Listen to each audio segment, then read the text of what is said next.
اسلامی السلام علیکم ورحمۃ اللہ وبرکاتہ۔ الحمد للہ وکفا وسلام علی حبیبہ المصطفیٰ، اما بعد فاعوذ باللہ من الشیطان الرجیم، بسم اللہ الرحمن الرحیم۔ یا ایہا الذین آمنوا کتب علیکم الصیام کما کتب علی الذین من قبلکم لعلکم تتقون۔ صدق اللہ مولانا العظیم۔ بارگاہ رسالت مآب صلی اللہ علیہ وسلم میں درود پاک کا ہدیہ پیش کریں۔ اللہم صلی علی سیدنا و مولانا محمد معدن الجود والکرم وآلہ واصحابہ الکرام وابنہ الکریم وبارک وسلم صلاة دائمة سرمدا ابدا۔ گزشتہ جمعہ میں نے عرض کیا تھا اسی آیت پر کہ اللہ تعالیٰ فرماتا ہے تم پر روزے فرض کیے گئے اے ایمان والو، جیسے کہ پہلے والوں پر کیے گئے تھے، تاکہ تمہیں پرہیزگاری ملے، تقوی تمہیں حاصل ہو۔ تقوی حاصل کرنے کے جو ذریعے ہیں اس میں بہت ساری چیزوں کو چھوڑنا ہے۔ اللہ کے نبی صلی اللہ تعالیٰ علیہ وسلم سے پوچھا گیا تقوی کیا ہے، تو آپ نے فرمایا کہ تقوی کی تفصیل اس طور پر کی گئی ہے، کچھ چیزیں حلال ہیں اور کچھ چیزیں حرام ہیں۔ یہ واضح ہے، حلال بھی سب کو پتہ ہے، حرام بھی واضح ہے، پتہ ہے، لیکن ان دونوں کے بیچ میں کچھ چیزیں ہیں جو مشکوک ہیں، جس کے حلال ہونے میں یا حرام ہونے میں لوگوں کو شک ہے۔ تو فرمایا گیا ان شک والی چیزوں کو چھوڑ دینے کا نام تقوی ہے۔ حرام چیزوں سے بچنے کا نام تقوی نہیں، حرام چیزوں سے بچنے کا نام تو مسلمان ہے۔ شراب سے بچتا ہے تو پرہیزگار ہے، جھوٹ سے بچتا ہے تو پرہیزگار ہے، نشہ سے بچتا ہے تو پرہیزگار ہے۔ نہیں، یہ تو بچنا اس کے لیے فرض ہے۔ یہ حرام چیزوں سے تو بچنا ضروری ہے، لیکن کچھ ایسی چیزیں جو شبہ والی ہیں، پتہ نہیں کہ حلال ہے کہ حرام ہے، ان چیزوں کو بھی چھوڑ دینے کا نام تقوی ہے۔ اب ہمارے عادتوں میں سے بہت ساری چیزیں ایسی لگ گئی جس کا احساس ہی نہیں، اور وہ کرتے چلے جاتے ہیں اور اس کے وبال کا اندازہ نہیں ہمیں۔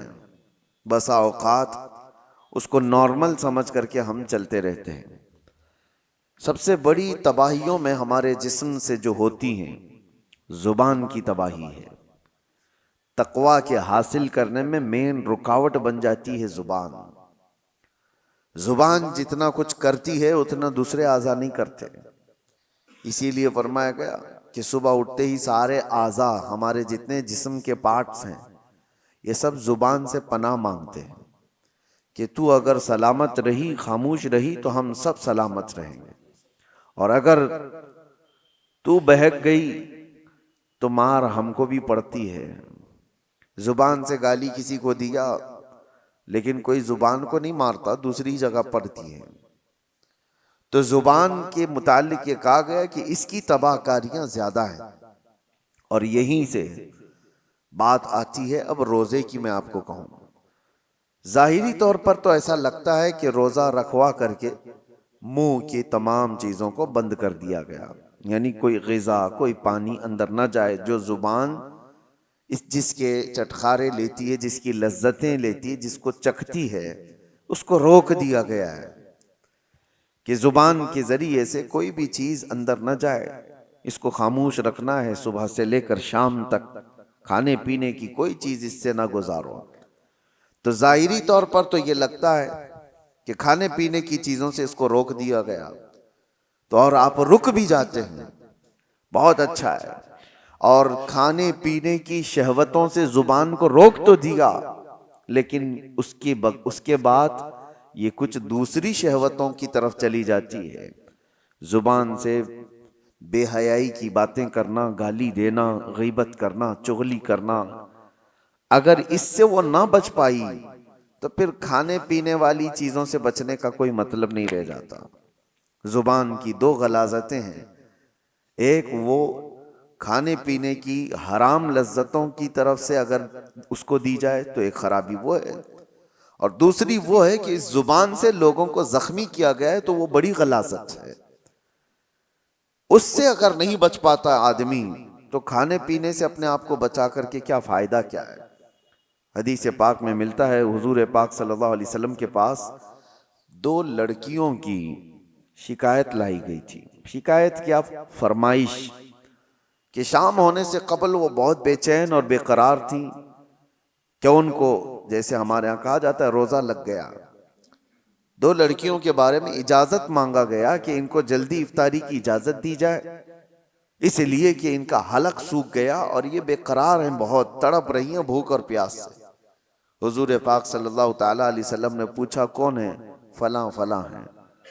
نبی کریم صلی اللہ تعالی علیہ وسلم نے دیکھا اور ارشاد فرمایا وہ کیوں بے قرار ہیں؟ انہوں نے تو روزہ رکھا ہی نہیں، وہ تو روزہ رکھی ہی نہیں، وہ دونوں کیوں تڑپ رہی ہیں؟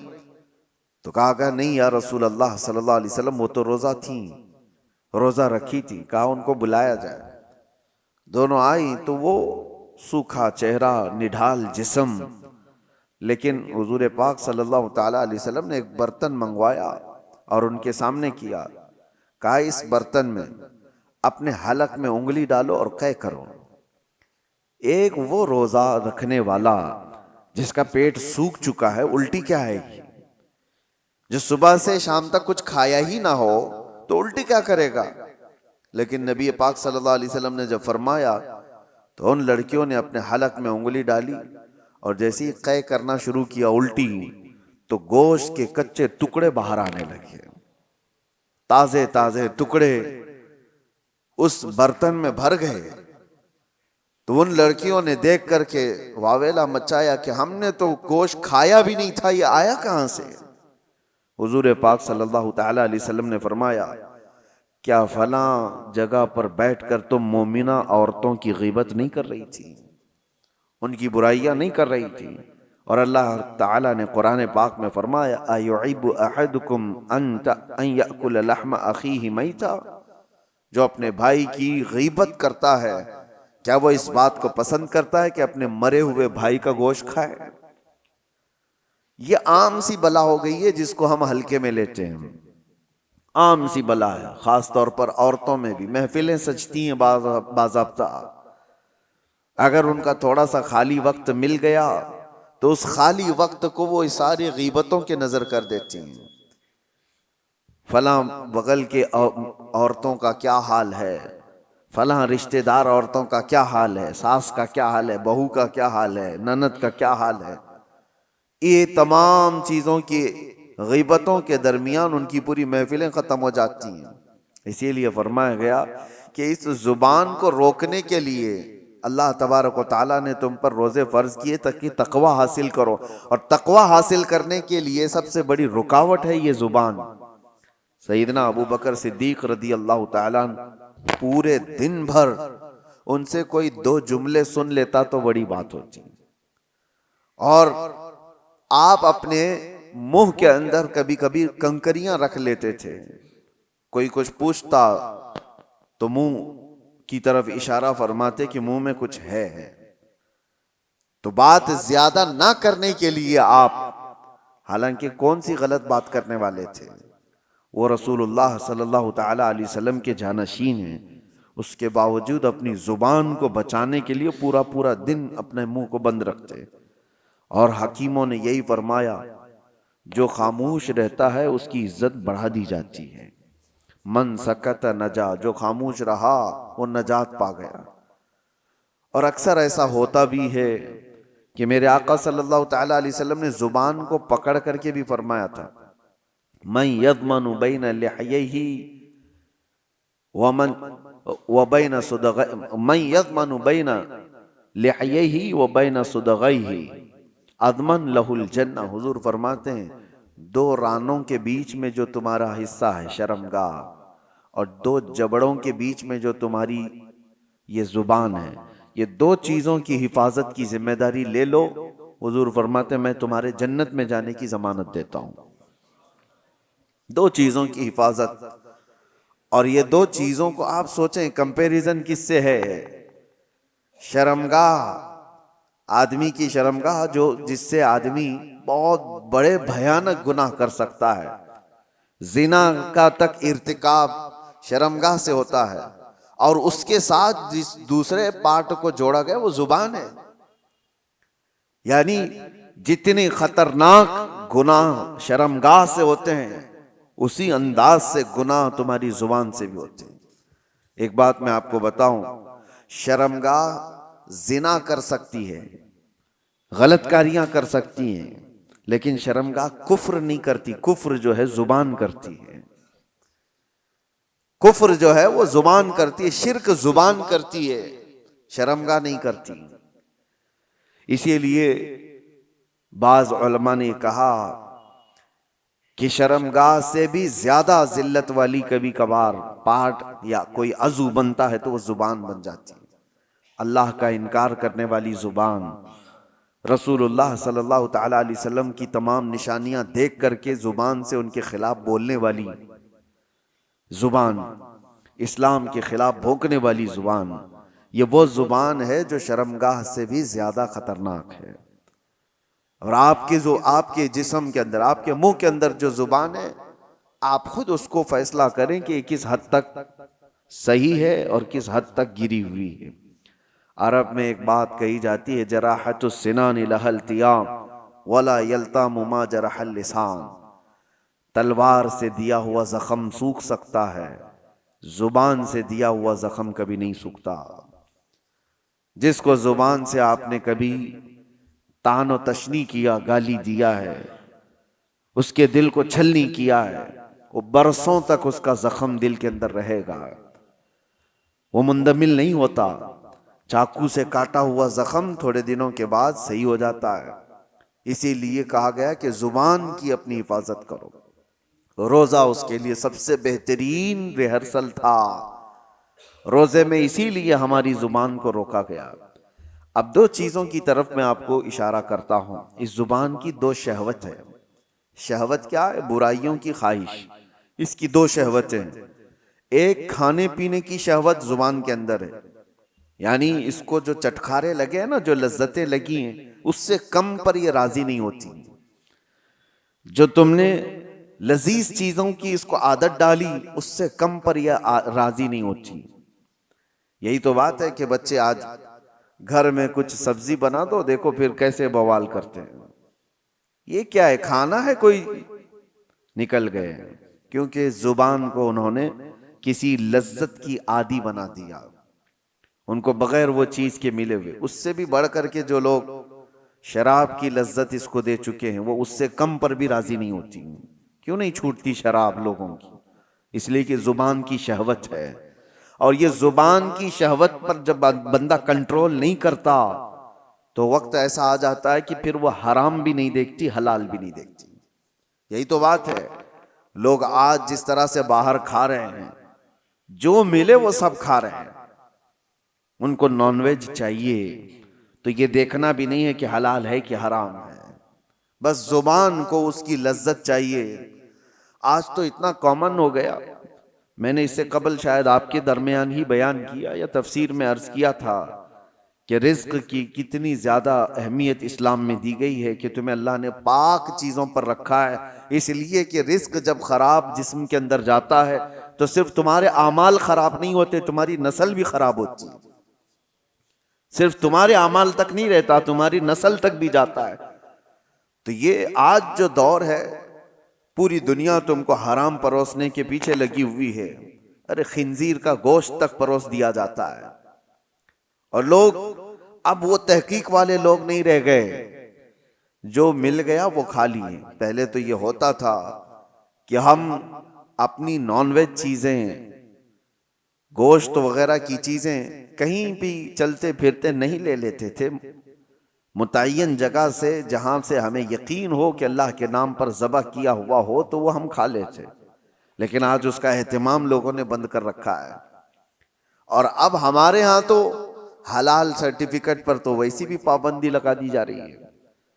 اور جو لوگ دیتے تھے ان کا بھی کوئی بھروسہ نہیں تھا کہ یہ حلال کس طرف سے کہا جا رہا ہے. میں نے سنا گھر بیٹھے لوگ اب نئی نئی کمپنیوں سے آرڈر کر دیتے ہیں. یاد رکھنا ان کے حلال ہونے کا کوئی یقین نہیں. گھر بیٹھے لوگ آسانی کے لیے 5 منٹ میں 10 منٹ میں ڈیلیوری بوائے آئے گا اور دے کر کے چلا جائے گا. مارکیٹ میں ملنے والی فروزن چیزیں جو ریڈی میڈ ہوتی ہیں اٹھا کر کے لایا اور اس کو فرائی کیا اور کھلایا، خود بھی کھایا اور بچوں کو بھی کھلایا، جبکہ وہ حرام اگر ہو تو میرے عزیزو آپ نے پورے گھر کو تباہ و برباد کیا ہے. اپنی اولاد کو حرام کھلایا. آپ کمانے میں تو بہت حرام حلال دیکھ کر کے کما رہے تھے کہ کسی کو جھوٹ بول کر نہیں کماؤں، دھوکہ دے کر نہ کماؤں، کوئی حرام روزی گھر پہ آنے نہ دوں. تمہارے پاس حلال پیسے تھے لیکن حلال پیسوں سے خریدا حرام روزی. تو یہ کہاں آ کر کے گر گئے؟ یہ سب کی سب چیزیں ہیں، یہ زبان کی لذتیں ہیں جو بندے کو یہ سب کرا دیتی ہیں. کھانے کی ایسی لت پڑی ہوئی ہے، نوجوان ڈھونڈتے رہے کہیں نہ کہیں یہ پیزے برگر مل جائیں، اور جہاں ملا کھا لیا، کیونکہ اس کی لذت اس کو زبان کو ملی. اس سے کم میں نہیں ہو سکتا. ویسٹرن کنٹریز میں عرب لوگوں کو تو یہ فاسٹ فوڈ کمپنیوں نے ایسا عادی بنا دیا کہ ان کے ہاں گھروں میں کھانے بننے کا رواج ہی ختم ہو چکا ہے. نہیں، ان کے لیے تو ایک تعجب کی بات ہو گئی ہے کہ گھر میں کوئی عورت کھانا بناتی ہے. وہاں تو سب کچھ باہر کے دنیا پر ڈیپینڈ ہے. یہ اور بات ہے کہ کمپنیاں ہیلتھ کے سلسلے میں تو دیکھتی ہیں، حکومتیں ہیلتھ کے بارے میں تو دیکھتی ہیں، لیکن حلال ہے کہ حرام ہے اس پر کوئی سیریسنس نہیں ہے. میرے عزیزو، چند سال پہلے ہمارے اسی شہر کی بات بتا رہا ہوں، ایک پیزے کی مشہور دکان میں ایک صاحب نے خریدا اور کھایا بھی اور دوسروں کو کھلایا بھی. بعد میں پتا چلا کہ یہ دکان والا حالانکہ مسلمان ہے، اونر مسلمان ہے، پیزے کی دکان والا. سننے میں آیا کہ وہ پورک بیچتا ہے، سور کا گوشت بھی پیزے میں ملا کر کے بیچا جاتا ہے. تو یہ صاحب فوراً بھاگے بھاگے اس کے پاس گئے، کہا کہ میں تو آپ کی داڑھی اور آپ کے نام کے سلسلے میں مطمئن تھا، تم یہ کیا کر رہے ہو؟ کہا کہ صاحب آپ کے لیے نہیں بیچ رہے ہیں، ہمارے پاس دوسرے لوگ بھی آتے ہیں، ان کے لیے بیچا جا رہا ہے. معاذ اللہ رب العالمین. کیا اسلام اس بات کی اجازت دیتا ہے کہ کسی مومن کا مال نہ چوری کیا جائے، کسی دوسرے کا چوری کیا جائے؟ حلال ہو جائے گا دوسرے کا مال چوری کرنا. کسی مسلمان عورت سے زنا نہ کیا جائے، کسی دوسری عورت سے زنا کرنے کی اجازت دے دے گا؟ آپ کو جب خنزیر اللہ تعالیٰ نے قرآن میں حرام فرمایا تو اس کا کھانا تو چھوڑیں، اس کا اٹھانا، اس کا دینا، اس کی طرف اشارہ کرنا، سب کچھ حرام ہوگا. کسی نے اگر پوچھا بھی کہ مجھے یہ چیز کھانا ہے اور مجھے بتاؤ کہاں بکتا ہے، تم نے اگر اس کو ہدایت دیا، راستہ بتایا، تو بھی حرام کام کیا. شراب کی دکان کی طرف تم نے اشارے کر کے بتائی یہاں ملتی ہے، جاؤ لے لو پی لو، تم بھی اس کے گناہ میں برابر کے شریک ہو. یہ اگر آج حالات ایسے ہو گئے ہوں تو بچنا کتنا مشکل ہو گیا ہے، کتنا مشکل ہو گیا ہے. ایک ایسے مسلمان کی دکان پر اس نے دیکھا، یہ بڑا بوال بھی ہوا تھا، بہت کچھ ہوا، لیکن میرے عزیزو اس کا علاج کیا ہے؟ کیا آپ سارے کے سارے مل کر کے ایسی جگہوں سے ان تمام چیزوں کو ہٹانے کی مانگ کریں گے کہ تم یہ نہیں بیچ سکتے، تم یہ نہیں؟ میرے عزیزو یہ دنیا اب الگ لیول پر چل رہی ہے. تمہارے مظاہرے، تمہارے پروٹیسٹ سے کوئی چیز بدلتی نہیں. تم اپنی زبان کے خلاف پروٹیسٹ کرو. اس کو جو ہم نے لذتیں دی تھی، وجہ یہ ہے کہ میں گیا کیوں وہاں پر، یہ زبان مجھے وہاں تک لے گئی کہ مجھے یہی کھانا ہے، تو تم وہاں تک پہنچے. اس زبان کو ان تمام لذتوں سے عاری کر دو، نکال دو. اور رمضان اسی کے لیے خاص طور پر مہمان بن کر کے آیا ہے. میرے عزیزو 2 شہوتیں میں نے زبان کی بتائی، ایک شہوت اس کی کھانے پینے کی ہے اور ایک شہوت اس کی بولنے کی ہے. بولنے کی بھی ایک شہوت ہے. یہ ایسا نہیں ہے کہ یہ زبان خود بخود ایسی کچھ بک چلی جائے گی، اس کی بھی ایک شہوت ہے. کچھ لوگ لوگوں کو ہنسانے کے لیے جھوٹی چیزیں گڑھ لیتے ہیں. کہا یہ شہوت ہے زبان کی. وہ اپنے آپ کو بڑا بنانے کے لیے لوگوں کے درمیان جھوٹی باتیں پھیلایا اور وہ اتنا ہی بڑا گنہگار ہے. جھوٹ بولنے کا جو گناہ ہے، لوگ زبان کے ذریعے سے جو دوسروں کی بیک بائٹنگ کرتے ہیں، غیبت کرتے ہیں، اس کو ہلکے میں لیتے ہیں. بسا اوقات کہا گیا ہے الغیبت اشد من الزنا. غیبت جو ہے نا یہ زنا سے بھی بڑھ جاتا ہے. اس سے کئی چیزیں تباہ و برباد ہوتی ہیں. اور حضور پاک صلی اللہ علیہ وسلم کی حدیث ہے النمام لا يدخل الجنہ. نمام کہتے ہیں چغل خور کو. کہا کہ اس کی بات اس تک جا کر پہنچانے والا، اس کی بات اس تک لا کر کے پہنچانے والا، حضور فرماتے ہیں وہ جنت کی خوشبو بھی نہیں سونگھ سکتا، وہ جنت میں نہیں جائے گا. اور ایسے کتنے لوگوں کی عادتیں ہیں. مخبر لوگ کیا کرتے ہیں، یہ ٹپر لوگ کیا کرتے ہیں، سب یہاں کی خبریں ادھر دینے کا، ادھر کی خبریں ادھر لانا ہے. 100-500 کے لیے وہ اپنا ایمان بیچتے ہیں اور وہ جنت کی خوشبو سے بھی محروم ہو جاتے ہیں. اور خاص طور پر کچھ لوگ اس کو اپنا آج کا ایک سٹیٹس بنا چکے ہیں کہ ہمارا مقام پولیس کے سامنے بڑا ہوگا، ہمارا مقام ڈپارٹمنٹ کے سامنے بڑا ہوگا، کیونکہ ہم قوم کی کچھ باتیں لے جا کر رکھیں گے، جاسوسی کریں گے، اس کی خبر لے جا کر کے پہنچائیں گے. چغل خوری کو اللہ کے رسول صلی اللہ علیہ وسلم نے کتنی سختی سے منع فرمایا کہ وہ جنت کی خوشبو نہیں سونگھ سکتا. یہ سارے وہ کام ہیں جو زبان کرواتی ہے. زبان کی ہلاکتیں بہت زیادہ ہیں. اسی لیے میرے عزیزو جتنا اس کو خاموش کرا سکتے ہو خاموش کراؤ. اس کا دوسرا علاج میں آپ کو بتا کر جاتا ہوں. امام غزالی رحمت اللہ تعالی علیہ نے فرمایا بسا اوقات کسی انسان کی زبان شیطان کا پیشاب خانہ بھی بن جاتی ہے. شیطان کی پیشاب خانہ بن جاتی ہے. شیطان جس پر پیشاب کرے وہ کتنی گندی جگہ ہوگی، وہ زبان بن سکتی ہے کسی کی. زبان اتنی بھی غلیظ ہو سکتی ہے. اس کو اگر روکا نہیں گیا، اس کو اگر کنٹرول میں نہیں رکھا گیا تو یہ شیطان کی پیشاب گاہ بنے گی، پیشاب خانہ بنے گی. اب اس کے علاج کے سلسلے میں آپ کو بتاؤں، سارے بزرگوں نے، اولیاء کاملین نے اس کو دھویا، اس کو پاک کیا. تو کیا کیا؟ جب اس زبان کو درود پاک کی عادت ڈال دی جائے، میرے نبی پاک صلی اللہ تعالی علیہ وسلم کی غیرت ہے کہ پھر اس زبان کی حفاظت پر اللہ فرشتوں کو لگاتا ہے. اب اس زبان کو بچاؤ. یہ کثرت سے نبی پاک صلی اللہ علیہ وسلم پر درود بھیجتی ہے. اللہ کا ذکر کرنے والی زبان، میرے عزیزو اللہ تبارک و تعالیٰ اس زبان کی حفاظت کرے گا. ابھی دیکھیں یہ رب تعالیٰ کا احسان ہی تو ہے، کھانے پینے سے اللہ نے ہماری زبان کو بچا کر رکھا. یہ حفاظت تو ہو رہی ہے. حرام تو حرام، ہم حلال بھی نہیں کھا رہے ہیں، دن بھر حلال چیزیں بھی نہیں کھا رہے ہیں. اللہ نے اس کو روک کر رکھا ہے. یہ اس کا احسان ہے، اس کا کرم ہے جو ہمیں پرہیزگار بنانا چاہتا ہے، ہمیں تقوی دینا چاہتا ہے، تو بچا کر رکھا.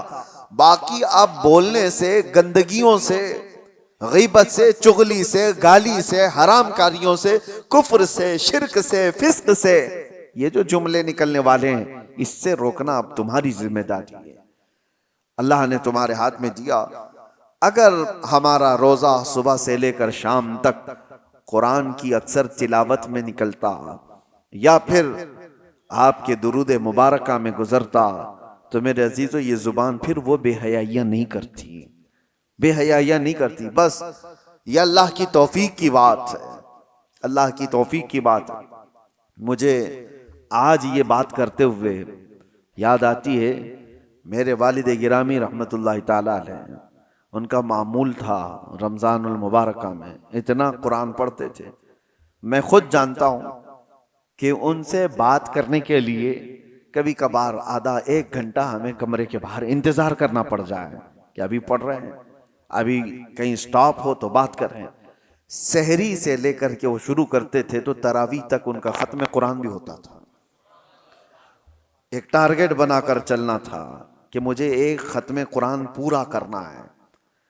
ایک ختم قرآن، میں حافظ ہوں، 27 سال سے ہم تراویح پڑھا رہے ہیں، لیکن یہ میں جانتا ہوں کہ ایک دن میں ختم قرآن کرنے کے لیے ساری چیزیں چھوڑنا پڑے گا۔ حرام تو حرام، حلال بات چیت کرنے میں بھی وقت نہیں ملے گا۔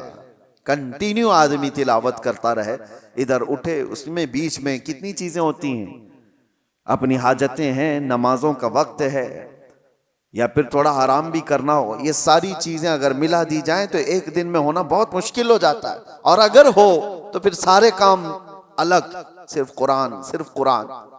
لیکن آج ان کی بات یاد آتی، اللہ ان کی تربت پر ابر رحمت نازل فرمائے کہ یہ بتانے کی کوشش بھی کی تھی کہ جتنی دیر تم اللہ کے کلام پڑھنے میں مصروف رہو گے، اور حدیث پاک یہ بھی ہے کہ اگر کوئی یہ پوچھتا ہے کہ کیا ہم قرآن ہی پڑھتے رہیں، کیا ہم صرف درود ہی پڑھتے رہیں، اور بھی تو کام ہے، دعا وغیرہ کرنا ہے کسی کے لیے، فرمایا گیا جو بندہ تلاوت قرآن میں مصروف رہا، دعا کرنے کا وقت نہیں ملا، تو پوری کائنات میں جو دعا کی جا رہی اللہ اسے وہ بھی عطا کرے گا۔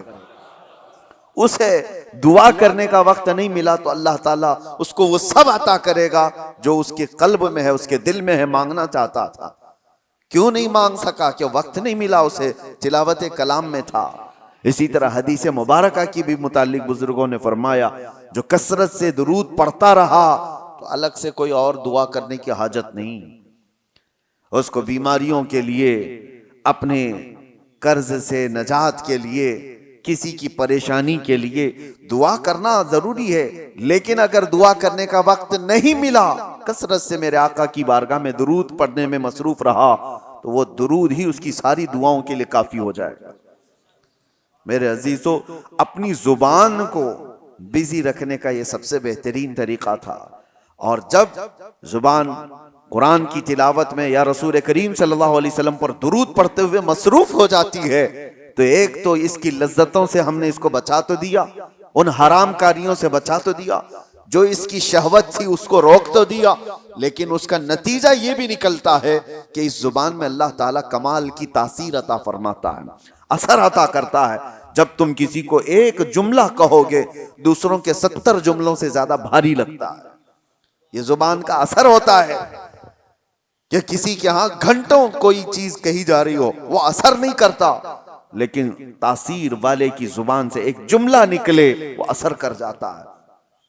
آخری بات، سرکار سیدنا غوث اعظم عبد القادر جیلانی رضی اللہ تعالی جب بیان کرتے تھے تو 70,000 سے کم کا مجمع نہیں ہوتا تھا، اور مجمع ایسا کہ آپ کا بیان ختم ہونے سے پہلے کتنے تو بے ہوش ہو جاتے، کپڑے پاڑ لیتے، کئی مرتبہ تو جنازے اٹھائے جاتے، لوگوں کی روح نکل گئی۔ کس وجہ سے؟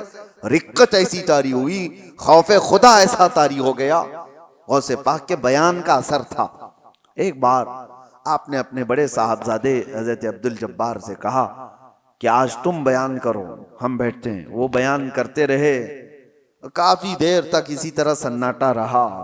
وہ اتر آئے، کہا کہ ابا جان وہ مجمع کے اندر دمخم نہیں دکھتا جب آپ بیان کرتے ہیں، آپ بیان فرمائیں۔ سلطان الاولیاء غوث اعظم عبد القادر جیلانی رضی اللہ تعالیٰ عنہ منبر پر چڑھے اور چڑھتے ہی لوگوں سے خطاب کیا۔ بس آپ دیکھیں خطاب میں کیا کہا تھا۔ کہتے ہیں غوث پاک، اے لوگو آج میرے گھر میں ایک عجیب حادثہ ہوا۔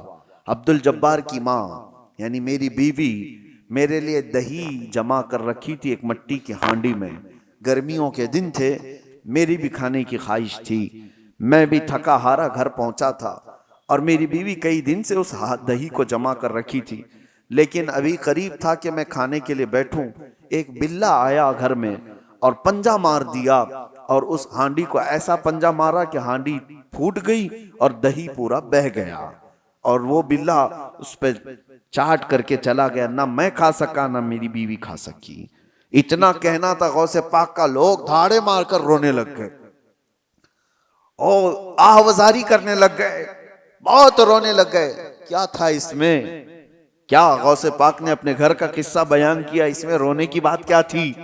ارے دہی گر گیا، مٹکا پھوٹ گیا، اس میں کیا رونے کی بات تھی؟ میرے عزیزو وہ اہل دل لوگ تھے، اور غوث پاک کی زبان سے نکلنے والے جملے یہ گھر کے قصے نہیں سنائے جا رہے تھے، بلکہ غوث پاک ان کو اشارے میں یہ بتا رہے تھے کہ انسان کی زندگی ایسی ہوتی ہے، مال جمع کرتا ہے جمع کرتا ہے جمع کرتا ہے، جب کھانے کا وقت آتا ہے تو ملک الموت روح نکال لیتا ہے، ملک الموت اس کی روح نکال لیتا ہے، اور کھانا ویسے اس کا جمع کیا ہوا سب پڑا رہ جاتا ہے، جیسے میرے گھر میں میرا دہی پڑا رہ گیا، ہم کھا نہ سکے۔ یہ غوث پاک آخرت کی بات یاد دلا رہے تھے اور لوگ دھاڑے مار کر رو رہے تھے۔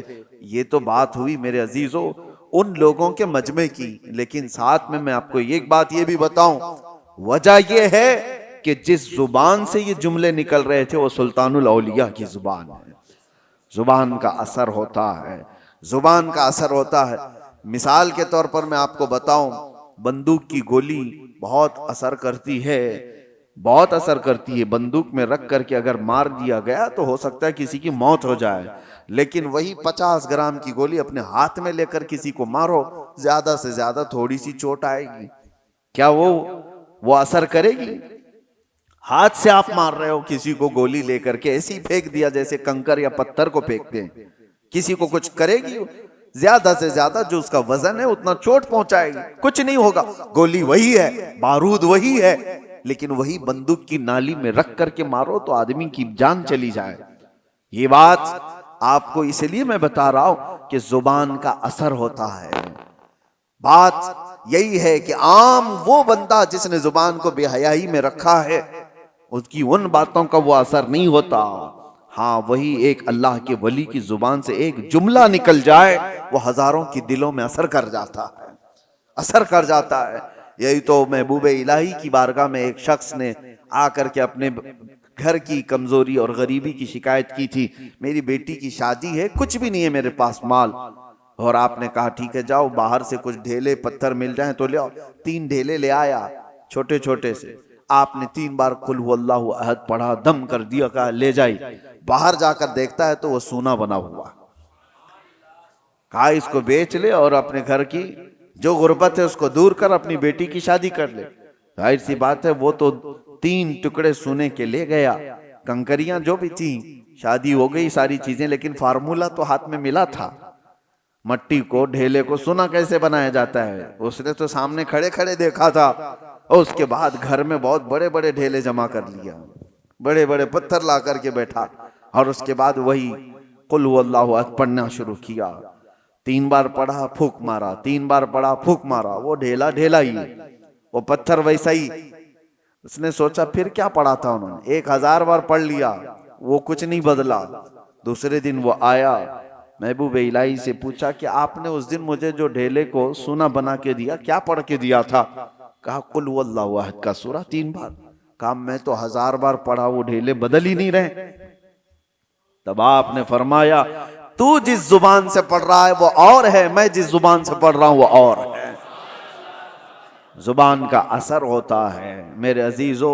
اس زبان کو جب لذتوں سے بندہ بچا لیتا ہے، اللہ اس زبان میں وہ اثر عطا کرتا ہے کہ جب بندہ پھر کسی کو کہے تو دل میں پار ہو جائے، اور جب بندہ اللہ کی بارگاہ میں بھی عرض کرے تو اللہ اس کی زبان کی بھی لاج رکھتا ہے، اس کی زبان کو بے وزن ہونے نہیں دیتا۔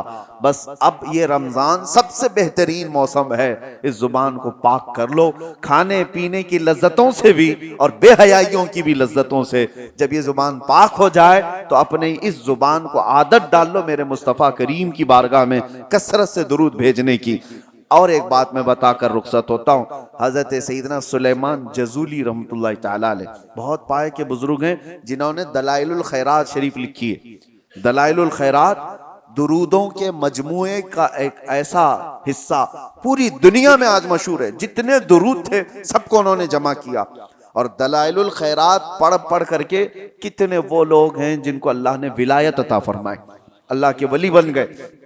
اس کو لکھنے والے سلیمان جزولی، کیوں لکھا انہوں نے وہ بتاتے ہیں۔ ایک بار سفر میں تھے اور راستے میں شام ہو گئی، عصر ہم نے نہیں پڑھی تھی، قریب دیکھا تو ایک کنواں تھا، کنویں سے پانی نکالنے کی کوئی چیز ہے نہیں اور ہمیں وضو کرنا ہے، اور عصر کا وقت جا رہا ہے، سورج ڈوبنے کو ہے۔ دیکھا ایک چھوٹی سی بچی قریب میں آ رہی تھی، تو انہوں نے سوچا گھر وغیرہ ہوگا اس کا، جلدی سے اس بچی کو بلایا، 10-11 سال کی بچی، اس سے کہا بیٹی کوئی پانی نکالنے کے لیے کنویں سے چیز تمہارے یہاں سے مل جائے تو لے آؤ تاکہ ہم پانی نکالیں اور وضو کریں، نماز پڑھیں۔ اس بچی نے کہا اچھا اتنا ہی کرنا ہے آپ کو؟ تو وہ قریب آئی، کچھ پڑھا اور کنویں میں تھوک دیتی۔ جیسے ہی اس کا کنویں میں تھوکنا تھا کہ پانی جوش مارتا ہوا اوپر آ گیا۔ کنویں کا پانی اوپر آیا، سلیمان جزولی کہتے ہیں ہم نے وضو کر لیا، دیکھا کہ اس لڑکی کی کرامت، اور اس سے ہم نے کہا اللہ کی قسم دیتا ہوں بیٹی رک جانا، نماز پڑھ لینے دے، ہماری عصر قضا نہ ہو جائے۔ عصر کی نماز پڑھنے کے بعد اس بچی سے آپ پوچھتے ہیں بتا تو صحیح کیا پڑھ کر کے تو نے اس کنویں کو اس طرح کا حکم دیا؟ اس لڑکی نے کہا کچھ بھی نہیں، ایک بار درود پڑھا تھا، ایک بار درود پڑھا تھا۔ کہا ایک بار درود پڑھا اور کنویں کا پانی جوش مار کر باہر آیا۔ اس بچی نے کہا بات در حقیقت یہ ہے کہ میرے والد نے ہمیں تربیت ایسی کی، کبھی ہم نے اپنی زبان پر حرام غذا کو لگنے نہیں دیا اور کبھی حرام جملہ زبان سے نکالا نہیں۔ پھر درود پاک پڑھا تو اللہ نے اس میں یہ اثر عطا فرمایا۔ اس کے بعد آپ نے پورے درودوں کا مجموعہ لکھا تھا۔ اسی لیے میرے عزیزو زبان کو بچاؤ، اس کی ہلاکتیں بہت بڑی ہیں۔ جب یہ ہلاک کرتی ہے آدمی کو تو کافر بنا کر چھوڑتی ہے۔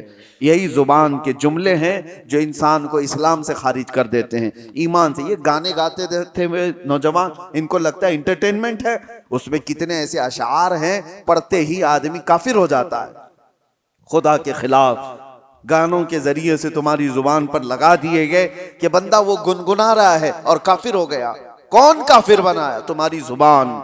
قیامت کے دن یہ جہنم میں لے کر کے اگر گئی تو پھر آپ پچھتانے کے علاوہ کچھ نہیں ہوگا۔ اللہ تبارک و تعالی زبان کی ہلاکتوں سے ہماری حفاظت فرمائے۔ رب تبارک و تعالی زبان کی لذتوں سے ہماری حفاظت فرمائے، اس کی شہوتوں سے اللہ ہماری حفاظت فرمائے۔ رب کریم ہمیں تقوی اور پرہیزگاری عطا فرما۔ اس رمضان المبارکہ کو مولا ہماری اصلاح کا ذریعہ بنا دے، ہمارے گھروں کی بے برکتی کو ختم فرما دے۔ مولا کریم ہمارے دلوں میں عشق مصطفیٰ عطا کر، ہماری آنکھوں میں تیرے حبیب پاک کے چہرے جمال جہاں آرا کی دیکھنے کی تڑپ عطا فرما۔ وصلی اللہ تعالی علی خیر خلقہ محمد وآلہ وصحبہ اجمعین، وآخر دعوانا الحمدللہ رب العالمین۔